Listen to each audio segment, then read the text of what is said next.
After that brief interlude. We still have part B of the question the questioner asked concerning Sheikh Abdulaziz bin Baz, Hafidhahullah, and then we have the remaining points, characteristics of Ahlus-Sunnah Jama'ah. It pains me that whenever I seem to come to London, somebody wants to ask me about Ibn Baz, because I see so much good in the youth of this city, and inshallah also in the sisters from afar, and their questions and so forth, that I would have thought that this issue would be one of the issues that would have not crossed the minds of people. Had people asked me the question in the United States, I wouldn't be surprised, but in England, that every single time I come, somebody asks me about Ibn Baz, pains me. But at the same time, I hope that in showing the true position you should need towards this Sheikh in particular and our ulama, that Allah subhanahu wa ta'ala rewards us, and also that you bear patience with me when I go to this brief discourse. I'll try to keep my words short. Without doubt, in my mind, I have no doubt that Sheikh Abdulaziz bin Baz, Hafidhullah, is the Imam of Ahlus-Sunnah Jama'ah in our time, and that he has preceded all of the ulama in his knowledge and in his behavior and in his concern of the Muslims, and that at the same time, he's, as any scholar, he is not perfect, and therefore when he makes ijtihad, he can err sometimes in his ijtihad. But it is not proper that we destroy all his work for Islam for what we might perceive to be a mistake in his ijtihad. For who are we really to make the judgment? We're not scholars ourselves. That's the first point. Second of all, that I fear for those people who do not know how to hold their tongues back from speaking about the Muslims, and in particular the scholars of the Muslims who are the inheritors of the prophethood, the Prophet Muhammad ﷺ. Because as you know, the Prophet Muhammad ﷺ said that verily the prophets do not leave dinars and dirhams as an inheritance, but they leave knowledge. Whoever takes from it has taken a good portion. That Allah subhanahu wa ta'ala will throw them on their faces in the hellfire if they do not restrain from that. For indeed, that verily a man might say a word, لا يلقي إليها بالا, he's not concerned with it, and yet this thing will drop him into the hellfire for 70 years. One should be very careful in his tongue, speaking about Muslims and speaking especially about those Muslims who are scholars. Now, I know that the issue of Sheikh Abdulaziz bin Baz is basically twofold. One issue is concerning his, and I like to speak up front always, I don't like to hide things, to whatever Allah subhanahu wa ta'ala has given me to share with the brothers, concerning his proximity to the Saudi government, as the questioner mentioned, well, I should say non-Islamic government. This statement is incorrect. The Saudi government is an Islamic government in the sense that it is not a Kafir government. If we want to understand the Sharia, we must use the words of the Sharia. And therefore, when you say non-Islamic, it means it's a Kafir government. Yes, I agree with you. It is not a rightly guided Khalifa upon the Minhaj of the Nubuwah. And no two people would differ concerning this. Not even Sheikh Abdulaziz bin Baz would differ concerning this. But at the same time, it is an Islamic government in the sense that the rulers are not, it's not permissible to call them disbelievers.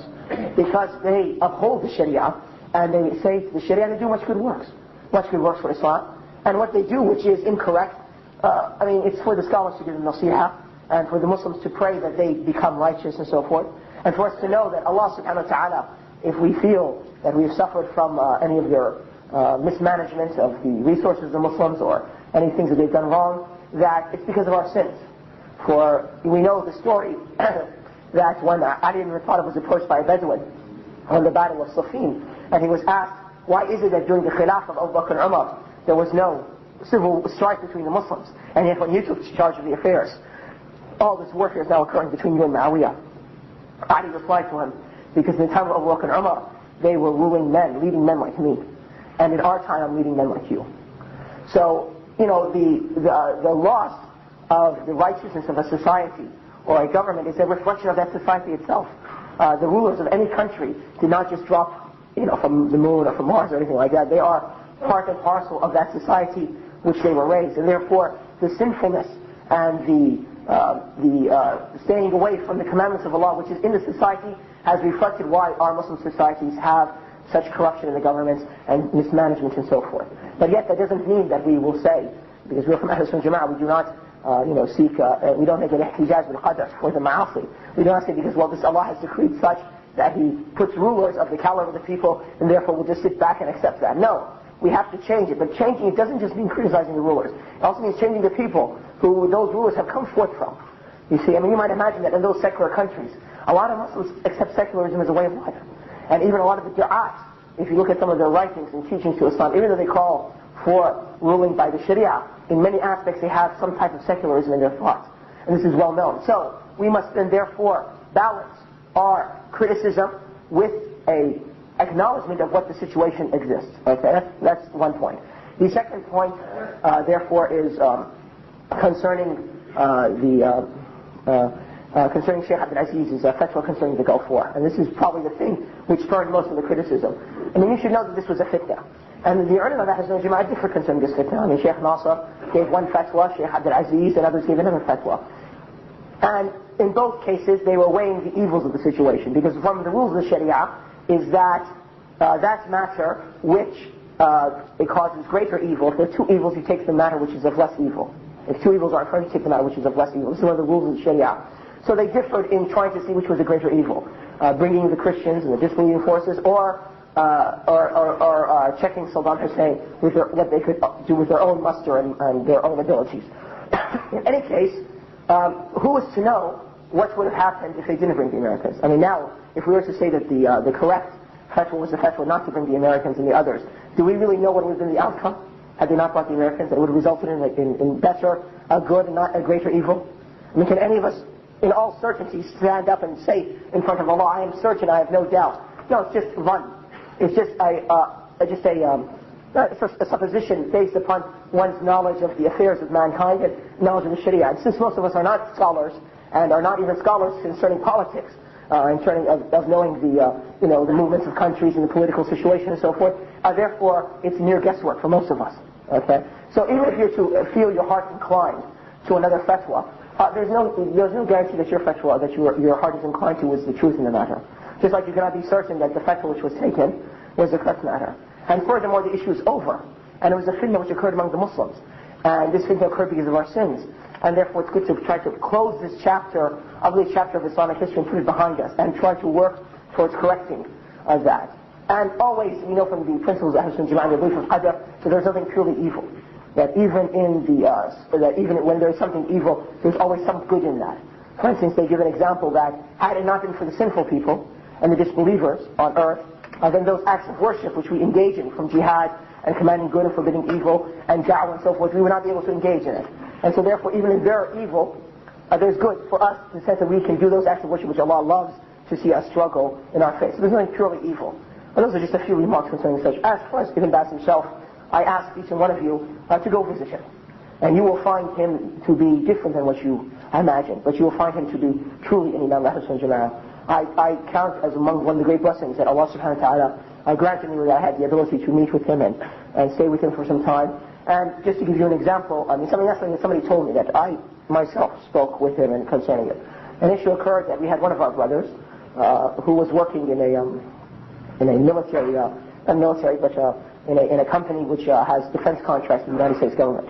And he was involved in missiles and so forth. So this brother, he asked me to ask Sheikh Abdul Aziz, is his work in that permissible or not? Because I used to tell him, I'm afraid that this work that you're doing might be forbidden.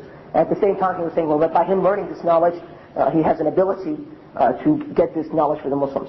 So I was sitting with Sheikh Abdul Aziz in his car, just me and him and the driver and a person in front of us, and I asked him concerning this question. And he responded to me, he said, tell him to leave the job. And I insisted, I said, well, he says this is a knowledge which only he can benefit from, and that none of the Muslims can gain, and therefore, by him learning this knowledge, he can do it from the Muslims. Then Sheikh Abdul Aziz said to me that, how do you know that, I'm afraid that he might get a sin and punishment from Allah, because the Americans give this technology to the Jews, and even though the Americans are not currently fighting the Muslims, the Jews are, and therefore he might be helping the Jews in something which will then he'll get part of the sins for killing the Muslims.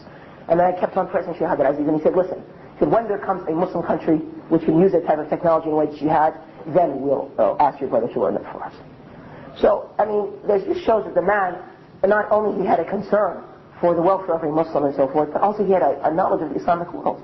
He didn't say, as most people would quickly say, well, perhaps, the Muslims can have the knowledge, because he realizes that even if that individual has this knowledge of missile warfare, there's now no Muslim country which is going to use that missile warfare knowledge for the benefit of the Muslims. And therefore, for this specific individual, during this specific time that we're living now in the Ummah, that there's a greater chance that he will incur a sin which will be held responsible from Allah than for him to have something in benefit. Now, you might agree with his ijtihad or you might not, but this shows that he has a concern for the Ummah. Another incident I remember is that when we went to his house to have lunch, and after we ate, we were sitting, and I was sitting next to him, and the first thing they did was they brought a radio. And they turned on the radio and some music, and then they turned off the volume until the music was over. And then he was listening to the news. It was, I think, a BBC or something in Arabic or something like that. I mean, it was a newscast. And he was listening to it while we were eating lunch. Now, it shows that he's trying to follow the affairs of the Muslim Ummah, not like people suggest that he is, aloof of the affairs of the Muslim Ummah. And then afterwards, after we finished lunch, and we proceeded to the majlis to sit and have tea, a young man came to him who was in his house with stacks of newspapers and magazine articles, and was reading to him that in today's newspaper such and such incident happened, and in today's this week's issue of some Muslim magazine such and such article was with it. And Shaykh Abdul Aziz was saying keep this and keep that, so that he would write responses and talk about these issues. And these were all matters of current affairs, And before that, when I was entered into his majlis in Dar al-Ifta, they were discussing that some scholars from Pakistan were there visiting him, and with them there was a sheikh who was from Iraq, As-Sawaf rahmatullahi alayh, who had come with them, and they were discussing the situation in Benazir Bhutto. And they were discussing, and I wasn't supposed to be there, but they brought me from the back by mistake, and they told me to sit there, and I heard the conversation. They weren't aware that I was sitting there. They were saying that this general is on the side of the Muslims, and this general is with Bhutto, and so forth. So here, then they got up and they had some private words when they noticed there were people there, and they went to a closed room, himself and Sheikh Salaf and Sheikh Abdul Razak Afifi, and these scholars from Pakistan, they closed the room and they discussed something along there. So, I mean, this is the Sheikh Abdul Aziz's daily routine, okay? And if you ask the other scholars of Islam who know him very well, with full intimacy, like Sheikh Abdul Rahman al-Khalaq and others, you will find that they will describe this and more. Also, those scholars who are identified in Saudi Arabia as now, who are first and foremost in criticizing the regime or pointing out the faults of the regime and the government and giving them nasiha, like Sheikh Safar and Sheikh Salman and others, ask them, what is their opinion on that?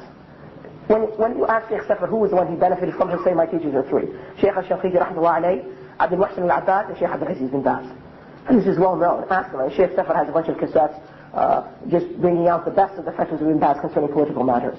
And Sheikh Nasir Umar wrote a book saying that the flesh of the scholars is poisonous by backbiting them, when some scholars tried to attack Ibn Baz for his fatwa in the Gulf War.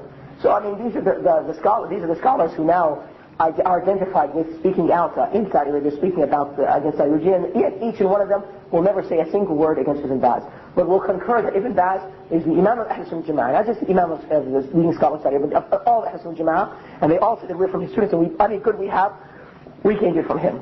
So, I mean, from Allah subhanahu wa ta'ala, then from him.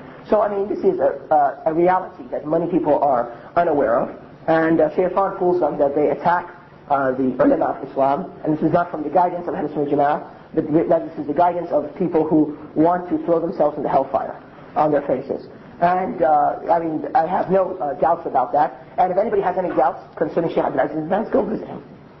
You'll find his house open. Go visit him and ask him what you want. I asked him about questions of this nature, politics and so forth, and he didn't say to me no. And he didn't know me at that time.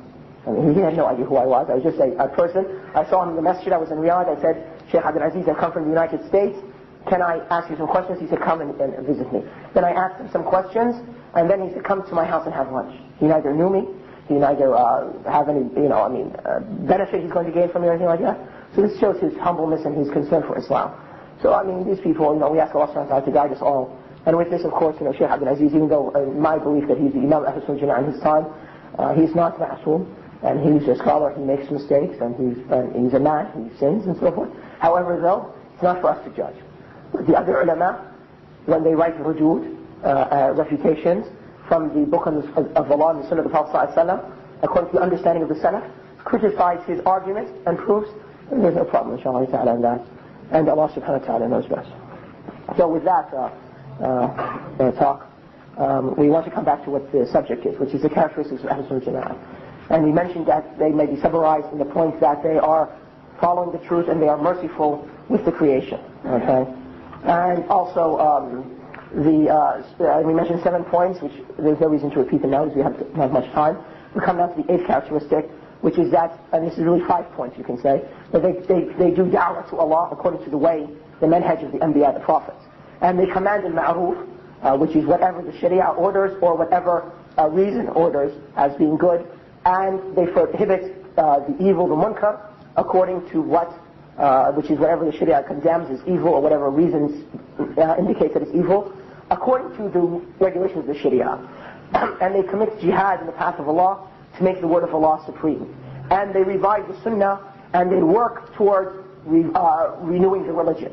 And they also establish the Sharia of Allah and His ruling in every matter, whether small or large. These are 5 matters which is the 8th characteristic of Ahlus-Sunnah Jama'ah. The first is that they do da'wah to Allah according to the path of the prophets. Allah in the Quran says, let there be a group from you, يَدْعُونَ إِلَى الْخَيْرِ, that they call to the good.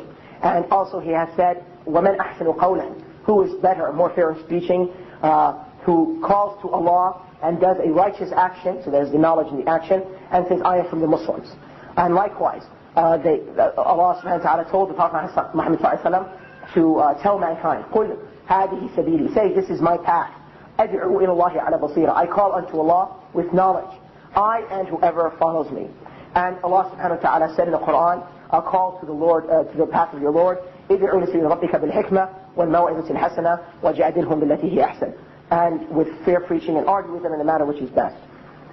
Now I just want to make 2 brief words concerning this. This shows us the importance of da'wah. And da'wah is an obligation upon the ummah as a whole. And sometimes it's an obligation upon every single one of us when there are not enough scholars. Like in our times now. Now it's every single one of us has to be a soldier to Allah subhanahu wa ta'ala, giving da'wah to Allah subhanahu wa ta'ala with whatever knowledge he has. بَلِّغُ عَنِّي وَلَوْ آيَةً, spread upon me even a single ayah, which means a sentence, whether it's from the Quran verse or a hadith of the Prophet sallallahu alaihi wasallam.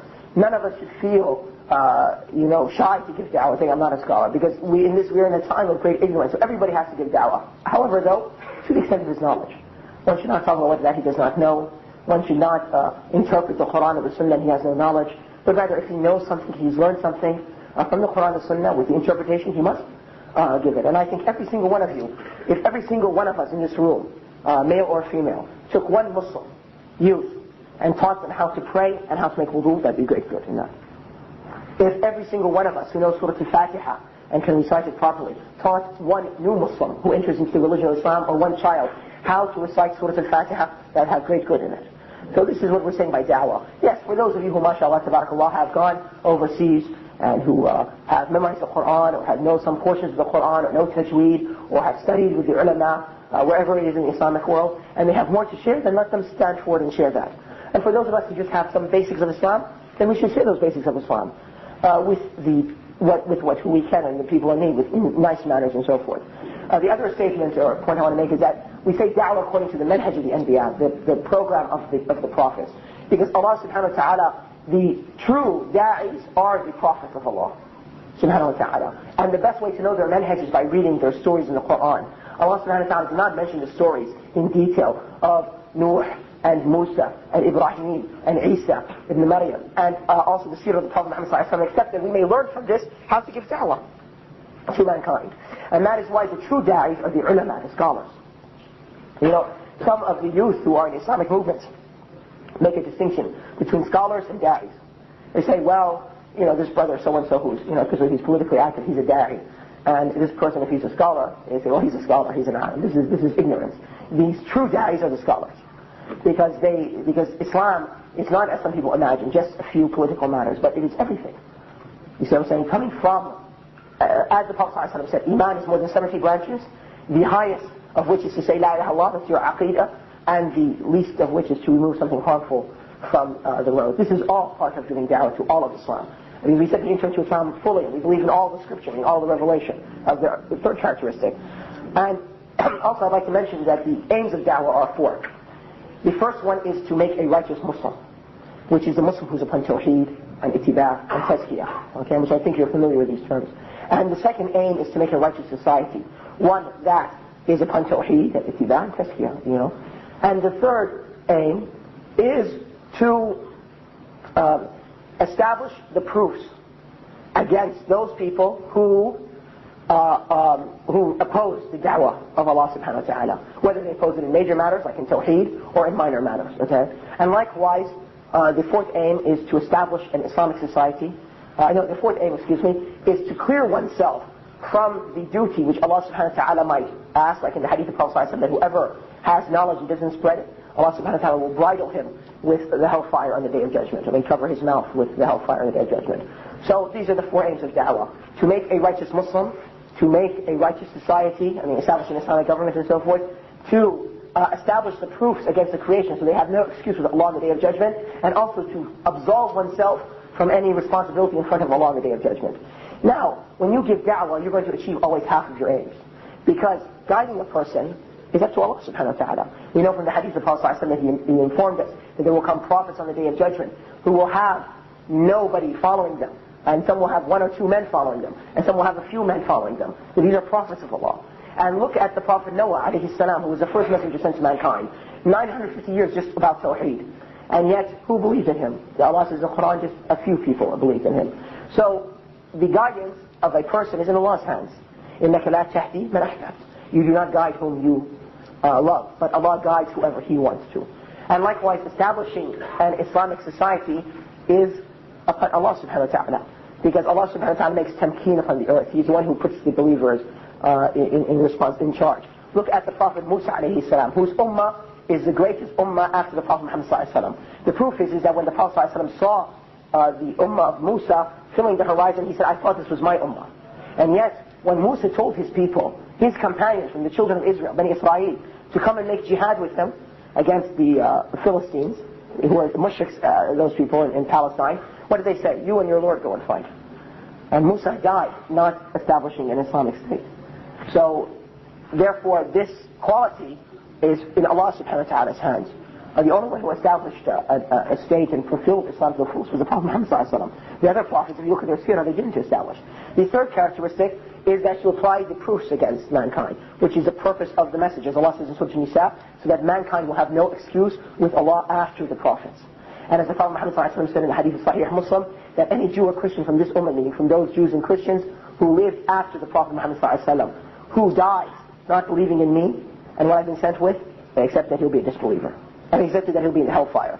But he said, after he has heard about me. After he has heard about me. So, and if you look at the verses in the Quran that mention the people of the hellfire entering the fire, always the angels say to them, did not I warn or come to you? And Allah in the Quran says, we will not punish the people until a messenger is sent to them. So the idea is to establish the proof so people will have no excuse in the day of judgment. The fourth thing is the responsibility that you are not punished. In Surah Al-A'raf, we find the story of those Jews which transgressed on the Sabbath.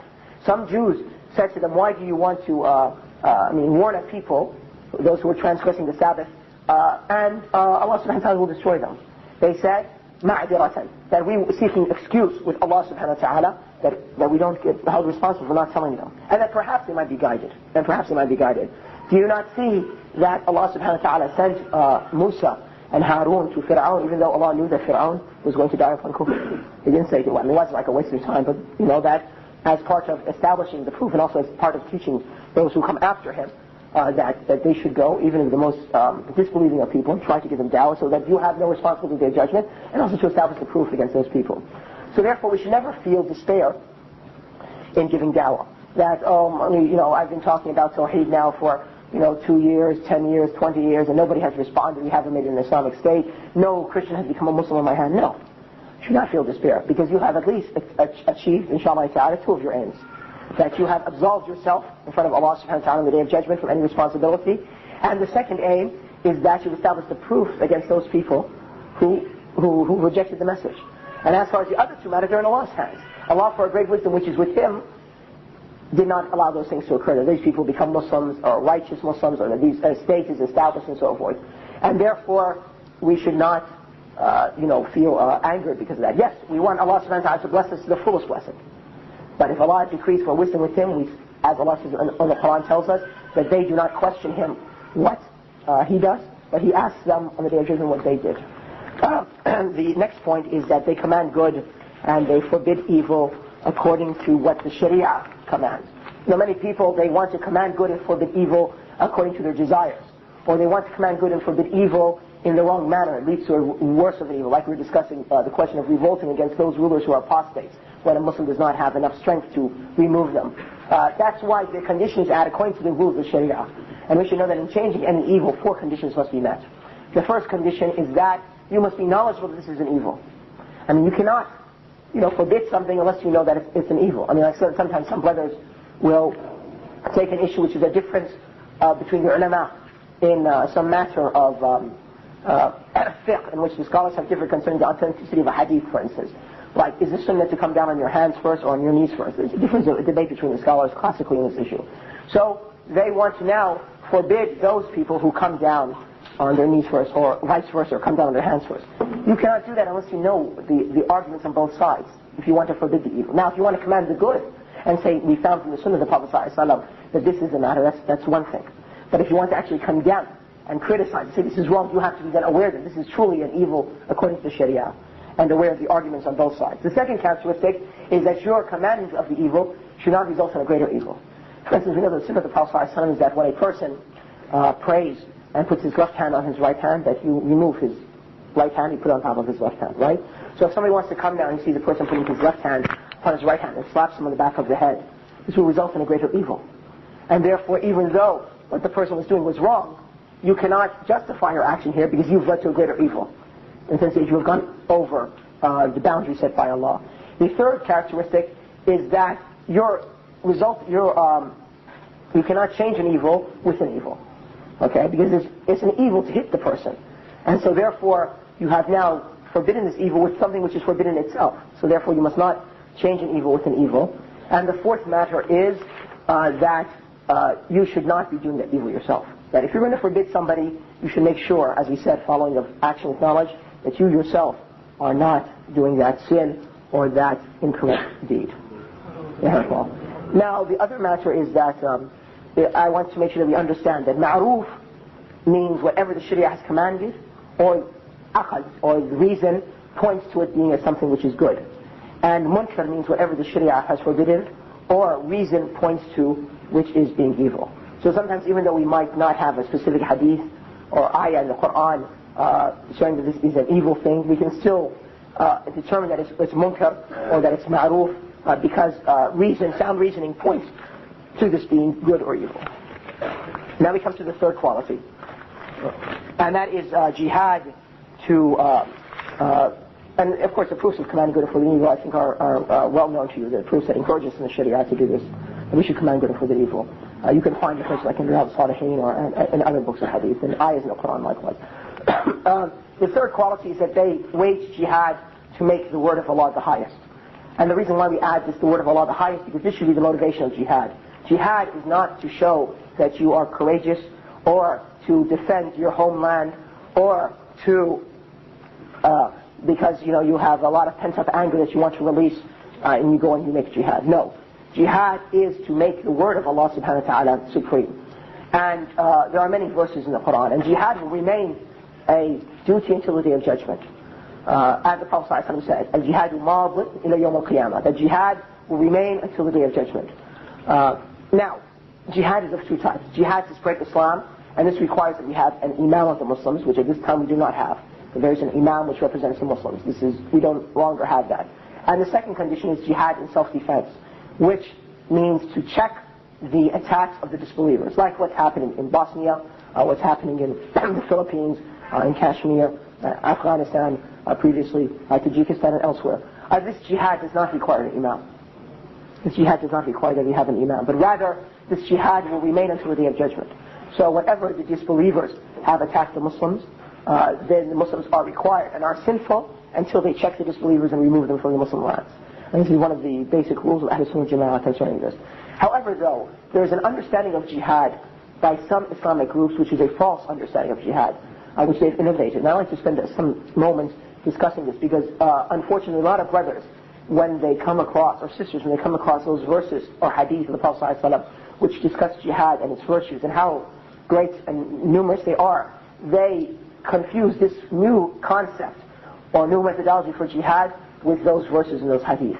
And this new methodology is a destructive methodology, and it's important that we are aware of it and that we warn one another from falling into it, and rectify this false methodology. This false methodology began in the year 1375, around the year 1965, according to Christian reckoning of the years. And it brought a new understanding for jihad, which is against the teachings of the Sharia. It occurred due to certain situations in the Islamic world, and also due to the certain mindset of those people who propagated this, which is not important that we get into now as to why they came up with this understanding.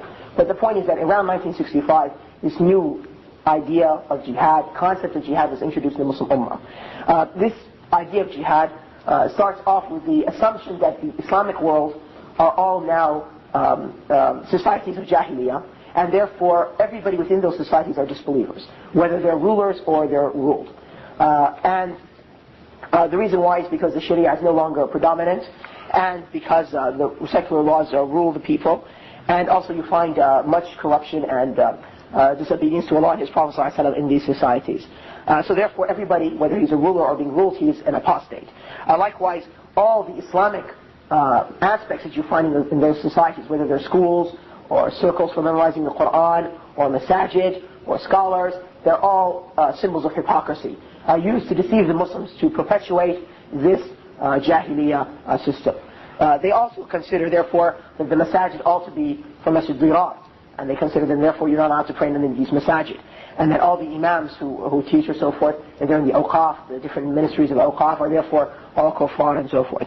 And therefore they say that the only thing we have to do is that we must wage jihad to remove the situation, because peaceful means don't bring any benefit, in the sense that since the nature of the contemporary modern state is that it's all pervasive and that it controls everything, then whenever you try to change things through preaching, they stop it, and so therefore the only way is to rectify it by force of arms. And so therefore we must revolt against the rulers in society, and the Prophet ﷺ said that we may be that in fighting, he said that you can do trickery in fighting. So therefore we can feign that we are not wanting to, we want peaceful means, but at the same time we are plotting harmful means, because the Prophet ﷺ said this. And also we are likewise allowed to assassinate, because the Prophet ﷺ assassinated or sent people to assassinate Ka'b bin al-Ashraf, was one of the leading Jewish rabbis who caused harm to the Muslims in Medina. And likewise all those police forces and armies who defend the rulers and defend and profit the system, therefore we're allowed to kill them, because there's a rule in the Sharia that if you have to, the only way for you to, like for instance the kuffar take over a Muslim city, and they put the Muslims as shields between them and the Arabs of the Muslims, then it's okay to kill the Muslims if you have to kill these kuffar. This is the classical way of interpreting it. So therefore those which support these systems you must fight and kill. And therefore we do not have to openly announce jihad, or that there are two armies meeting in a battlefield, but we can do secretive sort of activities, put bombs and assassinate and so forth. And therefore all the money of these people, since they're murtadeen, it's all halal for us to take and steal as we wish, because this is all part of al-ghanima. And likewise they're women, since they're all apostates, we can enslave them and rape them and take them as our slave girls and so forth. And we also should not begin with fighting the people who are originally kuffar, like the Christians and the Jews, who are called kuffar asliyun, originally kuffar. But we must begin with the apostates, because they pose a greater danger to the ummah. And Islam also is what we find in the Quran and the Sunnah only. And as far as the understanding of the Sahaba or of the Salaf or the other scholars, we're not required to follow this. We're men and they're men. And that also we're allowed to enter into the different Islamic movements and try to switch these Islamic movements to our beliefs. In other words, we try to enter secretly into them and get their confidence and spread these ideas amongst them, so that we make these people believe as we believe. This is some of the characteristics of this new concept of jihad. And I wish we could have a whole day just refuting this, but the point is that just to point out some few points. They claim that all the Muslims are disbelievers, whether rulers or ruled, is a false claim, because we know that it is true that in Islam we recognize Dar al-Harb, which is the lands of the disbelievers, and Dar al-Islam, which is the lands of the Muslims. And the definition according to the rules of the Sharia is that any land which the Sharia is ruling, it is considered Dar al-Islam. And any land in which the Sharia is not ruling is considered Dar al-Harb. And that's why the Muslims in Al-Andalus, they used to consider Al-Andalus part of Dar al-Islam, even though whole villages and whole cities would be all Christians, and just the governor would be a Muslim, because the Sharia would be enforced. even though all the citizens were disbelievers. And likewise, when in the time of colonialism, when the British and the French and the Dutch took over Muslim lands, even though the people were all Muslims and just had like a few, soldiers and a few governors and who were ruling that, since the rules were by the kuffar, they considered those lands to be Dar al-Kufr. Okay? But how do we deal with those lands, though, in which the majority of the people are Muslims, and the ruling of the Sharia is not the rule of the Sharia, it's the rule of the non-Sharia? One of the earliest fatwas that I am aware of that we have concerning the subject is that of Ibn Taymiyyah, concerning a city called Mardin, which is in southern Turkey now, close to the Syrian border, in which this city was underneath, was conquered by the Mongolians, the Tartars, okay, who were obviously disbelievers and were idol worshippers. So they asked Ibn Taymiyyah, is this city considered to be a Muslim city, or is it considered to be a Kafir city? Even though the populations are all Muslims, but the ruling, by force, they're subdued by some kuffar, who, some Mongolian armies have just sort of put them under, check, and they can't do anything. Ibn Taymiyyah said that while this land is not considered Dar al-Islam, still it has aspects of Dar al-Islam in it. So one must therefore, with those aspects of Dar al-Islam, one must treat as Dar al-Islam. And those aspects of Dar al-Kufr, one must treat as Dar al-Kufr. So one must weigh both factors in that. And that's how, like most of the societies now in the Islamic world, we find aspects of Islam, like the prayers, like Ramadan, like Jama'ah, like Da'wah, like all these things. These are aspects of Islam which are supposed to be treated like that. And then we also find aspects of disbelief, like secularism, like humanism and so forth, which is being taught in the schools, and this must be dealt accordingly. Add to that. So what they have done is they have, unfortunately, they have misunderstood the concept of Jahiliyyah, and they have spread it to such a degree that they consider everybody to be disbelievers, rulers and the ruled. And likewise, for instance, that's why they won't pray behind someone else. They say you have to check out his aqidah first. Okay, and so on. Now, this movement caused some disturbance in the Islamic world in a number of places, in Egypt, in Mecca, and elsewhere. There's no reason to get into the details now. But then it was transported, and this is what's important now, was transported to the Muslims in the West by the Shia, basically. The Shia, when they had their revolution, this Iranian revolution,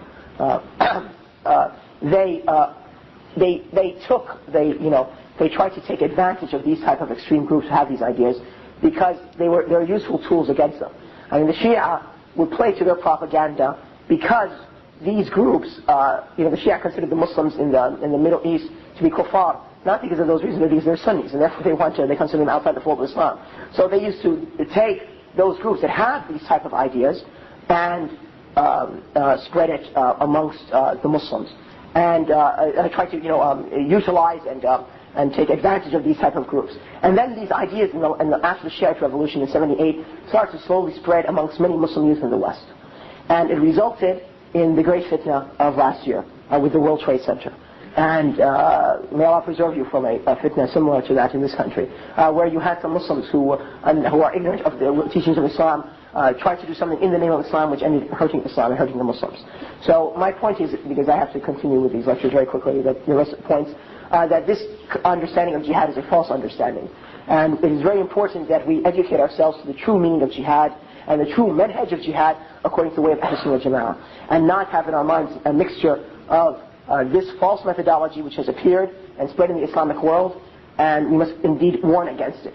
Because if you let these people take some ignorant youth with a lot of hot air in them, they're going to cause harm to you like they caused in the United States. And therefore we must stand up and be very clear about it, and have no qualms about it, that this is against the Sharia of Allah subhanahu wa ta'ala, and this is sinfulness. And at the same time, of course, we're very clear concerning our position concerning the kuffar. I mean, nobody is saying, that we love the Christians or something like that, or any of this sort of nonsense. So, but there's a time for everything in the Sharia, and you need to educate yourself concerning this, and inshallah ta'ala, an opportunity will be afforded to you. And you must be very careful from those brothers who come to you wearing the clothes of the Salafi with this type of poison, trying to sneak it into your ranks. Because many, as I said, it's one of their aims. They feel that to take all the Islamic movements and turn it to this type of idea. And Allah knows best. We're now going to come to the next quality of this 8th point, is that they revive the Sunnah and they act toward reviving the religion, renewing the religion. We know that the Prophet ﷺ informed us in a hadith of Abu Dawood that Allah subhanahu wa ta'ala Azza wa Jal will, in the turn of each century, will send somebody to revive for its religion, to renew for its religion. In other words, not make a new religion as some people understand, which will fit the desires of the people. They say that this is tajdeed, in other words, to invent a new religion. But rather, they take the true religion of the Prophet Muhammad ﷺ and they try to revive it amongst the people and call to it. And this happens at the turn of each Islamic century. So therefore, one of the qualities of Ahlus-Sunnah Jama'ah that you find amongst them, those people who do this. And likewise you find that they also try to revive the Sunnah. Because the Prophet ﷺ in one hadith describing who are the ghuraba, the strangers. Because he said, as you know, Islam began as something strange and will return strange as it began. So blessed are the strangers. In one narration when he was asked as to who the strangers were, the Prophet ﷺ said, those who rectify what the people have corrupted of my Sunnah. So one of their aspects is that they revive the Sunnah. And this is a very clear quality that you find that people who are on the way of Ahlus-Sunnah Jama'ah in a specific sense, they're always trying to revive the Sharia and revive the Sunnah. No matter in what matter. They do not have the idea that this is an insignificant matter, but that since it's from the Sunnah of the Prophet ﷺ, and since it's from the religion of Islam, therefore it has an importance, whether we recognize that or not. At the same time, you find some youth in their love of the Prophet Muhammad ﷺ, and in their zeal to see the Sunnah of the Prophet ﷺ to be manifest, they sometimes show some extremism in applying the Sunnah. And I'd like to mention 5 qualities of this extremism that perhaps we can use as a check against ourselves if we come close to this extremism. And the first is that they try, the Sunnah of the Prophet ﷺ is of 2 types. Those Sunnahs which are well known and which are obligatory in nature or well known, even if they're recommended, like praying prayer on time, coming early to Salat al-Jama'ah, the growing of the beards and so forth. These are very well known Sunnahs. And there are other Sunnahs of the Prophet ﷺ which, even though they're from his Sunnah, they are, unknown qualities of the Sunnah. In sense, they're not widespread of the Sunnah. And usually these are just recommended features. And sometimes you find that there's a difference of the ulama concerning these hadith concerning the Sunnah to be affirmed upon the Prophet ﷺ or not, because they usually have some weakness in these chains of narrations. So the scholars differ. Do all those chains of narrations sort of strengthen this hadith to make it hasan li ghayrihi, or is it still in the weak hadith? So you find sometimes that they like to follow these strange matters. And the reason why is because one wants to make himself apparent in front of the people. This is a type of following one's desires. So you come in and you come with a Sunnah which the people are unaware of, and you do it not necessarily to teach the people, but just to sort of the motivation is just to sort of make yourself like, look at me. See, I know the Sunnah, and you guys don't know the Sunnah. This is the first fault. The second fault is that sometimes it's an over-concern concerning those matters of the Sunnah which are recommended, in the sense that if you do it, you receive a reward, but if you forsake it, you are not necessarily punished. And with this neglect of those matters which are obligatory in the religion. Okay? Ibn Abi Hatim, who was one of the first people who mentioned, who gathered in the book of Hadith, the way of the Prophet ﷺ's prayer, said that in a 4 rak'ah cycle, if I'm correct, he mentioned that there are 400 sunnahs of the Prophet ﷺ in a 4 rak'ah cycle. And of course we have the book of Shaykh al-Albani, Sifat Salat al-Nabi ﷺ, which explains many of these aspects of the Sunnah. Would it make sense now, my brothers and sisters, that we learn all these aspects of the Sunnah of the Prophet ﷺ's prayer, and yet at the same time don't pray 5 times a day? That's obviously not permissible. We need to pray 5 times a day, and try to pray as early as possible, at the same time learn these matters of the Sunnah. Now it doesn't mean if a person is weak and sometimes he is negligent with his prayer, that he should then therefore say, okay, I'm not going to follow the Sunnah. And shouldn't, make another evil and forsake that Sunnah, but rather he needs to correct himself. And therefore the focus and the emphasis always should be with those things which are obligatory, and then we fulfill the other matters. Likewise, sometimes you find some youth over-concerned with these matters of Sunnah, and yet they are negligent to what's going on around them in their society, or what's going around in the Muslim world as a whole. One must balance knowledge and his desire to know the Sunnah of the Prophet ﷺ, and also he must live in the age that he's living with. And so therefore, he is able to communicate and convey that Sunnah which he loves and is dear to his heart to those people who he is amongst. The fourth matter is that sometimes you find arguing concerning an aspect of the Sunnah over and over and over again, so that it becomes the only topic which is discussed, whether it's in a circle of knowledge, whether you ask a sheikh, or whether you want to give da'wah. Always talking about some specific matter of the Sunnah and neglecting matters which are more important. I find it surprised that some brothers, will be arguing concerning, is it the Sunnah that one moves his finger in a tashahhud or puts his finger straight and yet doesn't know Tawheed very well. He cannot express Tawheed. If you tell him teach this new Muslim what is La ilaha illallah, he has difficulty in doing. So therefore, one has to always be with the most important and the most important. And so we start first with our beliefs, and this leads us to apply the Sunnah of the Prophet ﷺ. And the fifth thing is that when we apply these praiseworthy characteristics of the Sunnah of the Prophet ﷺ, which are recommended in nature and not obligatory sometimes, we should not have an unnaturalness in our behavior in applying them. An unnaturalness in our behavior. Ibn Mas'ud, describing the best of the Ummah, which is the Prophet ﷺ's companions, he said they were the most deepest in knowledge, and the most fearful in their hearts, and they were the least unnatural in their behavior. In other words, you can tell sometimes when a man is from the Sunnah, especially the scholars, when they do these recommended aspects of the Sunnah, you sense that it's become integrated into their lives. There's no unnaturalness in their behavior. And yet sometimes you find some youth who do it and you can sense it as if they're struggling and they're doing it. And so therefore the balance in them is not completely straight. Now, this doesn't mean that we should neglect the Sunnah. Don't misunderstand me. But that we need, and obviously those youth who have this shouldn't be condemned, because obviously what spurns them to apply the Sunnah in all its aspects is their love of Allah and the love of the Prophet ﷺ. And what it is that they lack examples. You know, and especially in a country like the United Kingdom, where there's not really scholars amongst us that we can learn from their behavior and so forth. So we come across a hadith, and we have a lot of zeal, and we're not aware of the manhaj of Ahlus-Sunnah Jama'ah, so therefore sometimes it doesn't come out as it's supposed to. So it's not, the brothers should not be condemned, they should be educated and encouraged to follow the Sunnah, but at the same time, you know, to educate them in terms of how to apply the Sunnah. And Allah knows best. The final matter, the fifth of the 8 qualities, is that they establish the Sharia of Allah in the fifth quality, the 8th characteristic, is they establish the Sharia of Allah in every matter, whether major or minor. Now some people have this claim that those people who from Ahlus-Sunnah Jama'ah in a specific sense, meaning the Salafis, or the Hadith, are only concerned with the Aqidah, or they're only concerned with moving the finger and so on, and stuff like that. And yet they're not concerned with the matters of the Ummah, like ruling by Allah's law and making the society obedient to Allah subhanahu wa ta'ala. This is a falsehood. For instance, one leading scholar of the Dawah Salafiyya, contemporary scholar, in his book explaining the fundamentals of the Dawah Salafiyya, being Shaykh Abdul Rahman al-Khalif, says that the Dawah Salafiyya is jihad in every sense of the word. But the Dawah Salafiyya is jihad in every sense of the word. To return truth to its proper place. Dawah Salafiyya is jihad in every sense of the word, to return truth to its proper place, and to make the religion only for Allah. And to purify this ummah from this major shirk and open kufr which has spread in it. And that will not occur until the word of Allah is the most supreme, and the word of the disbelievers is trampled underfoot. And this will not occur in the lives of the people until ruling and sharia is for Allah alone, according to the book of Allah and the Sunnah of the Prophet ﷺ, and as understood dealing with the current affairs of the Muslims in the society they live in. And therefore, to purify the ummah from this shirk by explanation and by da'wah and by jihad is required, because this issue is one of the major points of the Salafi Aqidah.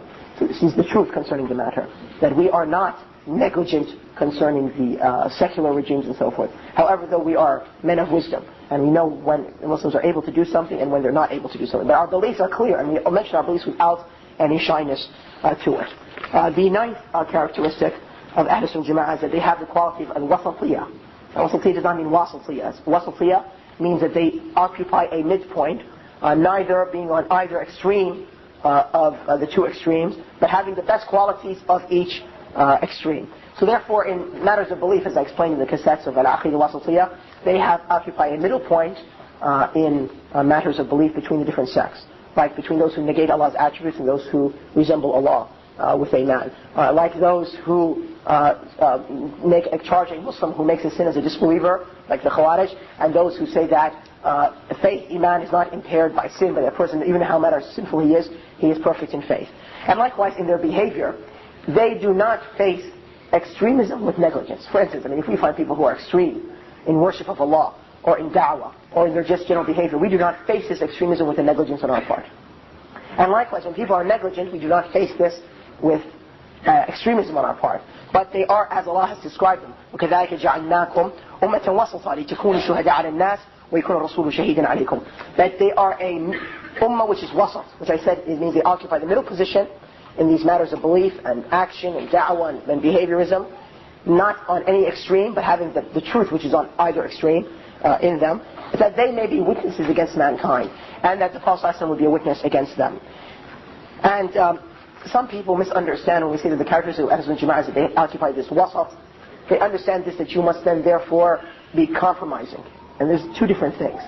Al-wasatiyah does not imply compromising. Compromising is against the al-wasatiyah, but rather al-wasatiyah means to adhere to a sirat al-mustaqim. As Allah subhanahu wa ta'ala told us in Surah Al-Fatiha, اهدنا الصراط المستقيم صراط الذين أنعمت عليهم غير المغضوب عليهم ولا الضالين. Guide us and keep us upon the straight path, the path of those who you have